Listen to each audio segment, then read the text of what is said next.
So this is the Les Paul Jr. kit that I bought from Gear for Music for under £100 back in 2016. As you can see, it's finished. It's had a lot of work done on it, but a lot of this work I've done recently. When I originally bought it, I wasn't happy with the way it initially turned out, so I've revisited it this year and upgraded it.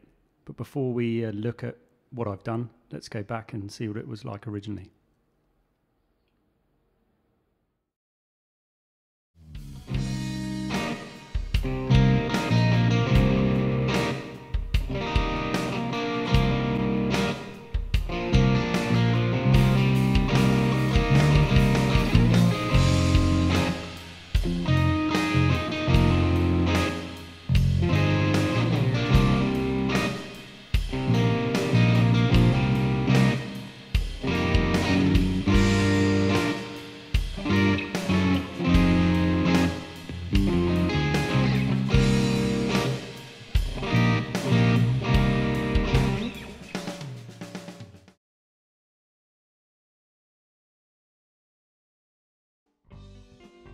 As it was my first ever kit build, ultimately I was never happy with it.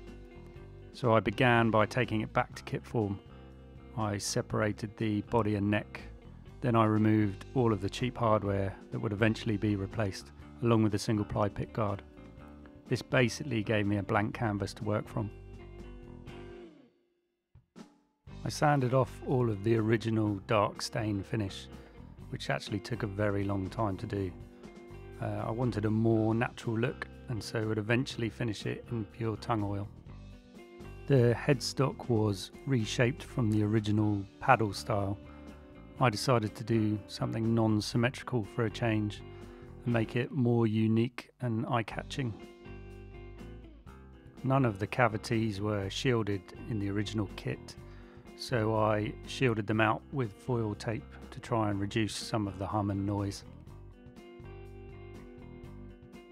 The single ply pick guard that came with it was really badly cut, so I decided to cut a new one from some ply after seeing a video of the idea on YouTube, and it really came out quite well. As you can hear in the original demo, the pickup that came with the kit was very thin sounding, so I replaced it with an Epiphone dog ear P90 that I found on eBay for a very reasonable price. I also upgraded the pots and capacitors to much better components.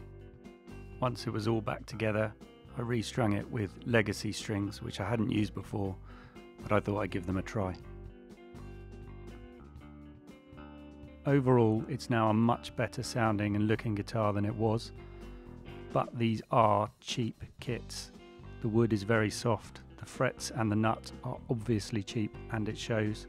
The same goes for the hardware and the electrics.